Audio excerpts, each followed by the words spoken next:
Hi விவாஸ், எல்லோருக்கும் வணக்கம். இன்னைக்கு சிறகடிக்க ஆசை நாடகத்தில் மனோஜும் ரோகிணியும் பேசிக்கிறாங்க. என்ன மனோஜ் யோசிக்கிறீங்க அப்படின்னு சொல்லி கேட்குறாங்க. மனோஜ், நான் இவ்வளோ செஞ்சும் உங்களுக்கு என் மேலே இறக்கம் இல்லையா அப்படின்னு ரோகிணி கேட்குறாங்க. அதுக்கு மனோஜ் சொல்கிறாரு, என்ன ரோகிணி அப்படி சொல்கிற? நீ இல்லைன்னா நான் ஜெயிலில் இருந்து வெளியே வந்தே இருக்க முடியாது, நீ தானே என்னை எடுத்த அப்படின்னு சொல்லி பேசுகிறாரு. அதுக்கப்புறம் ரோகிணி, இப்போவாவது நீ என்னை புரிஞ்சுக்கிட்டியே மனோஜ் அப்படின்றாங்க.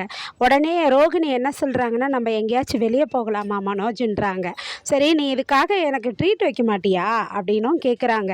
உடனே எங்கே போகலாம் அப்படின்னு சொல்லி மனோஜ் கேட்குறாரு. நம்ம ஸ்ருதி ஹோட்டலுக்கு போகலாம் அப்படின்னு சொல்கிறாங்க. உடனே ஸ்ருதி ஹோட்டலுக்கும் போகிறாங்க. போனதும் அங்கே மீனாவுக்கு விருந்து கொடுக்கலான்னு முத்து கூட்டிகிட்டு வராரு மீனாவை ஸ்ருதி ஹோட்டலுக்கு.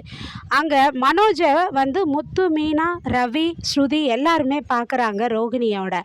அப்போ உடனே முத்து கேட்குறாரு, என்னடா நீ கூடாத ஆளு கூடலாம் சேர்ந்து வந்திருக்கீங்க அப்படின்னு சொல்லி கேட்குறாரு. உடனே ரவியும் திட்டுறாரு, என்னடா மனோஜ் நீ நினச்சிட்ருக்க, டைவர்ஸ் கேஸ் போயிட்டுருக்குது கோர்ட்டில், நீ என்னன்னா அவங்கள கூட்டிகிட்டு ஹோட்டலுக்கு வந்திருக்க, அம்மாவுக்கு தெரிஞ்சதுன்னா அவ்வளோதாண்டா இது அப்படின்னு சொல்லி சொல்கிறாரு. உடனே ரோகிணி கேட்குறாங்க, ரவி அவருக்கு என்னை கூட்டிகிட்டு வந்ததில் என்ன தப்பு இருக்குது, அவருடைய மனைவி தானே நான் அப்படின்றாங்க. உடனே ஸ்ருதி சொல்கிறாங்க, நீங்கள் மனைவி தான் இல்லைன்னு சொல்லலை, ஆனால் நீங்கள் சேர்ந்து வாழக்கூடாதுன்னு சொல்லிட்டு தானே கோர்ட்டில் டைவர்ஸ் கேஸ் போயிட்டுருக்கு, அப்புறம் எதுக்கு சேர்ந்து வந்தீங்கன்னு சொல்கிறாங்க. உடனே ஸ்ருதியை கேட்குறாங்க, ஸ்ருதி நீங்களாவது எனக்கு சப்போர்ட் பண்ணுவீங்கன்னு நினச்சி தான் நான் இந்த ஹோட்டலுக்கு வந்தேன் அப்படின்னு ரோகிணி சொல்கிறாங்க. அதுக்கு ஸ்ருதி நான் எப்போவுமே அநியாயம் பக்கம் நின்று சப்போர்ட் பண்ண மாட்டேன், நியாயம் எதுவோ அதுதான் எனக்கு பிடிக்கும் அப்படின்னு சொல்கிறாங்க ஸ்ருதியும். அதுக்கப்புறம் மீனாவும் திட்டுறாங்க, நீ எதுக்கு இது மாதிரி கூட சேர்ந்து வந்திருக்க, அத்தைக்கு தெரிஞ்சதுன்னா அவ்வளோதான் அப்படின்றாங்க. ஆனால் ஸ்ருதி சொல்கிறாங்க, ரோகிணி உங்களை வீட்டில் யாருமே ஏற்றுக்கல, ஆனால் லா படி நீங்கள் எங்களுடைய வீட்டு மருமக இப்போதைக்கு கிடையாது அப்படின்னு சொல்கிறாங்க. சொன்னதும் அதுக்கப்புறம் ரவி என்ன சொல்கிறாருன்னா, எதுக்குடா இவங்கிட்ட தேவையில்லாமல் பேசி, ஏதோ அண்ணி நல்லது பண்ணாங்க, நீ ட்ரீட் கொடுக்க போகிறேன்னு சொன்னிய, என்ன நல்லது அதை சொல்லுடா அப்படின்ட்டு ரவி முத்துக்கிட்ட கேட்குறாரு. அப்போ முத்து சொல்கிறாரு, இல்லைடா அந்த சிந்தாமணி அம்மா எல்லாருடைய அந்த சங்கத்தில் இருக்கிறவங்களுடைய அவங்கக்கிட்ட எல்லார்கிட்டையும் காசு வட்டிக்கு கொடுத்து அவங்க வீட்டு பத்திரத்தெல்லாம் வாங்கி வச்சுருந்ததுரா, ஒரு 5 பேருடைய பத்திரத்தை மீனா வாங்கி கொடுத்துட்டா அப்படின்னு சொல்கிறாங்க. அதுக்கு ரவி அண்ணி ஒரு லீடர்னால் இப்படி தான் இருக்கணும் அண்ணி, நீங்கள் அதுக்கு எடுத்துக்காட்டு அண்ணி அப்படின்னு சொல்லிட்டு சரின்ட்டு போயிடுறாங்க. இதை கேட்டதும் இன்சல் ஆனதும் ரோகிணி இதை சிந்தாமணி கிட்ட சொல்கிறாங்க.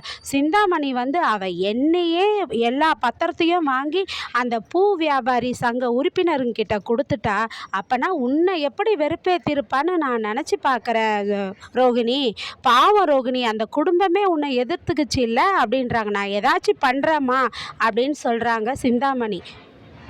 அந்த மீனாவை நான் சும்மாவே விட மாட்டேன் அப்படின்னு சொல்லிட்டு சிந்தாமணி என்ன பண்ணுறாங்க, ஃபைனான்ஸ்கார்கிட்ட போயிட்டு பேசுகிறாங்க. நீங்கள் ஏதாச்சும் பண்ணணும், அந்த மீனா குடும்பத்தை, அந்த குடும்பம் நடுத்தெருவுக்கு வரணும், அவங்களுடைய வீடு என் கைக்கு வரணும் எப்படியாச்சு அப்படின்னு சொல்கிறாங்க. அவள் ஃபினான்ஸ்கார் கேட்குறாரு, அது எப்படிங்க, அவங்க 10 லட்சம் கொடுத்துருக்காங்களே, இன்னும் 38 லட்சம் தானே இருக்குது, அது எப்படி வீடை உங்கள் பேருக்கு மாற்ற முடியும், ஃபுல்லாக பணத்தை கட்டலைன்னா கூட நம்ம எப்படியாவது ஜப்தி பண்ணலாம் அப்படின்னு சொல்கிறாரு. அது எனக்கு தெரியும் தான், ஆனால் நீங்கள் எப்படியாவது ஏதாச்சும் பண்ணணும் அப்படின்னப்ப அப்போ ஃபினான்ஸிக்காரு உங்களுக்காக நான் செய்கிறேன், வேணும்னா இப்படி பண்ணலாம், 38 லட்சத்தை ஒரே நாளில் கட்ட சொல்லி அவங்களுக்கு வேணால் நம்ம வக்கீல் நோட்டீஸ் அனுப்பலாம், அதுக்கப்புறம் அவங்களால ஒரு நாளில் கட்ட முடியலைன்னா அந்த வீடை நம்ம ஜப்தி பண்ணலாம் அப்படின்னு சொல்கிறாரு. சிந்தாமணியா, நானும் விசாரித்தேன், என்னுடைய அட்வொகேட்டும் அதான் சொன்னாங்க, எப்படியாவது அந்த வீடு என் கைக்கு வரணும், நீங்கள் தான் எதனா ஏற்பாடு பண்ணணுன்னதுனால உடனே இவர் என்ன பண்ணுறாரு, இந்த ஃபினான்ஸிக்கார் அவங்க வீட்டுக்கு வக்கீல் நோட்டீஸ் அனுப்புகிறாருங்க. அதை ரவி வாங்குறாரு. ரவி வாங்கினதும் அப்படியே மழையாக நின்றுறாரு. மழையாக நின்னதும் எல்லாம் கேட்குறாங்க, அண்ணாமலை, விஜயா, முத்து எல்லாருமே கேட்குறாங்க, ரவி என்னடா ஆச்சு, ஏன்டா இப்படி இருக்க சைலண்ட்டாக, என்னடா ஆச்சு, என்னதுடான்னா, அப்பா 24 மணி நேரத்துக்குள்ளே 38 லட்சம் நம்ம கட்ட கட்டணும்னு ஃபினான்ஸுக்காரன் வந்து வக்கீல் நோட்டீஸ் கொடுத்துருக்கான்ப்பா, இல்லைனா இந்த வீடு அவன் கைக்கு ஏலத்துக்கு போயிடும்னு சொல்லியிருக்கான்ப்பா, ஜப்திக்கு போயிடும்ன்ட்டு அப்படின்றாங்க. உடனே இதை ஷாக் ஆகுறாரு. அப்போ அண்ணாமலை சொல்கிறாரு, இது வந்து என்னுடைய வீடு கிடையாது, என்னுடைய கௌரவம். இந்த வீடு வந்து என் உயிர் இருக்கிற வரையும் நான் வந்து இதை யார் கையிலையும் நான் கொடுக்க மாட்டேன். அப்படி கொடுக்குற நிலமை வந்தால் என் உயிர் போனதுக்கப்புறம் தான் இந்த வீடு இன்னொருத்தர் கையில் போகும். நம்மளை எல்லாரையுமே நடுத்தெருவில் கொண்டு வந்துட்டாங்களே, நான் யாரெல்லாம் நம்பினனோ அவங்களே என் பொண்டாட்டியே என்னை ஏமாற்றிட்டாளே அப்படின்னு சொல்லிட்டு மனசு வருத்தப்படுறாரு. அப்போ வருத்தப்படும் போது உடனே மனோஜ் என்ன பண்ணுறாருனா, அப்போனா இந்த வீடு நம்ம ஒரு நாளில் 38 லட்சம்லாம் கொடுக்க முடியாதுப்பா. இந்த வீட்டை எனக்கு தெரிஞ்ச நல்ல சேல்ஸர் இருக்கிறான், அவங்கிட்ட ரேட் பேசி விற்றுலாம்ப்பா, அப்புறமா அந்த கடனை குத்துடலாம்ப்பான்றாரு.